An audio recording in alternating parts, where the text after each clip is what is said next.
Welcome les amis, on se retrouve pour Indie Tour, la chronique consacrée au circuit indépendant. Et aujourd'hui, comme tous les vendredis, on va parler de la Lucha Underground. Et donc le show s'est déroulé le 3 décembre, donc dans la même ville de Californie, qui est bien sûr la frontière entre la Californie et les États-Unis et le Mexique. Désolé, je me rappelle plus trop du nom de la ville, je crois que c'est Roselia, mais j'en suis pas sûr, donc je préfère ne pas la dire, je sais juste que ça se situe à la frontière. Voilà, donc pour commencer ce show du 3 décembre, nous avons eu notre ami donc notre ami Big Rick qui était dans les vestiaires, plus exactement dans le bureau de Dario Cueto. Et donc Rick souhaite avoir un bonus. Donc Cueto lui a dit qu'il aura son bonus que lorsqu'il aura éliminé Johnny Mundo.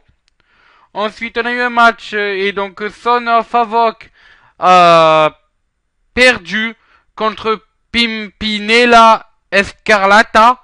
Alors je ne connaissais pas cette luchadores avant aujourd'hui. La seule chose que je peux dire c'est que c'est un peu la honte pour notre ami Son of Havoc. Elle avait déjà perdu contre une fille, Sexy Star.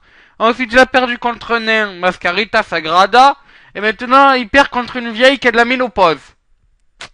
Je fais, mais écoute, mon pauvre Son of Havoc, je te conseille de changer de métier là, parce que... Ou alors complètement de changer de division. Parce qu'à première vue, t'enchaînes les défaites. Voilà, bon, c'est tout ce que j'ai à dire. À noter juste que pendant le match, Mascarita Sagrada a pointé son petit nez dehors. Sur le ring, plus exactement. Ensuite, on a eu un match entre Mil Muertes et Fabulous G, qu'on connaît sous le nom de JTG à la WWE.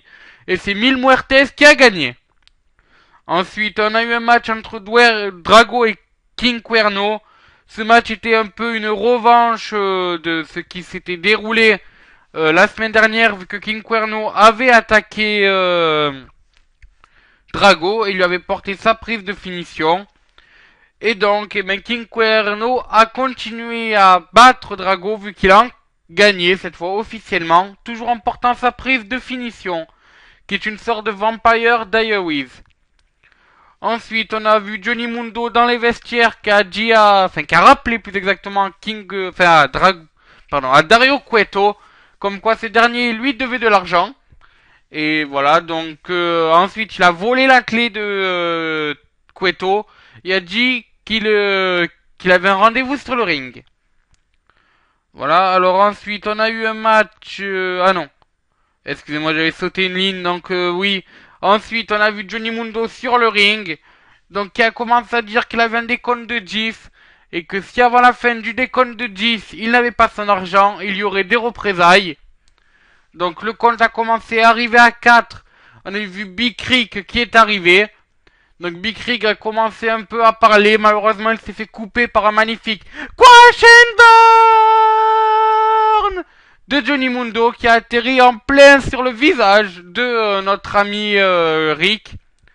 Donc Johnny Mundo est remonté sur le ring, a continué le compte et arrive à 7, cette fois c'est Conan qui est arrivé et qui lui a rappelé que vu que Prince Puma avait passé à travers une table la semaine dernière à cause de lui, Prince Puma ne le protégerait plus. À partir de ce moment-là, Big Rick a commencé à s'attaquer justement à Johnny Mundo. On a ensuite vu l'arrivée de Prince Puma qui avec un double springboard dropkick est arrivé à repousser Johnny Mundo et notre ami Big Rick. Donc Marco Polo et donc bien sûr Sisto et donc Cortez qui se sont un peu mêlés, mais eux aussi ont vite été virés du ring. Ensuite c'est parti en kite fight entre Prince Puma et Johnny Mundo. A noter que Cueto les a interrompus et leur a dit que la semaine prochaine à la Lucha Underground on aura un freeway ladder match pour justement ces fameux 100 000 euros que doit, ou 10 000 euros que doit Cueto. Et donc que ce freeway ladder match opposera Big Rick à Prince Puma à Johnny Mundo. Ensuite on a eu bien sûr le main event de la soirée et la ravissante Sexy Star accompagnée de Phoenix ont battu assez facilement l'équipe de l'Hombre que tiene no miedo, bien sûr Drago et Javeta Guerrero. Chavo Guerrero. Et donc, ben, le match, c'est fini. Après un double descente du genou de Phoenix, qui a laissé, bien sûr, Sexy Star faire le tombé. C'est aussi une mauvaise période, bien sûr, pour Chavo Guerrero, qui n'arrive toujours pas à se défaire de Sexy Star, qui est un peu, on va dire, son porte-malheur, voilà, dans la fédération. Bon ben c'est sur ce que se termine cet épisode de la Lucha Underground, enfin plus exactement de l'Indie Tour consacré à la Lucha Underground. On se retrouve demain pour un Indie Tour sur la New Japan Pro Wrestling. Et moi je vous dis, ciao, bonsoir les amis.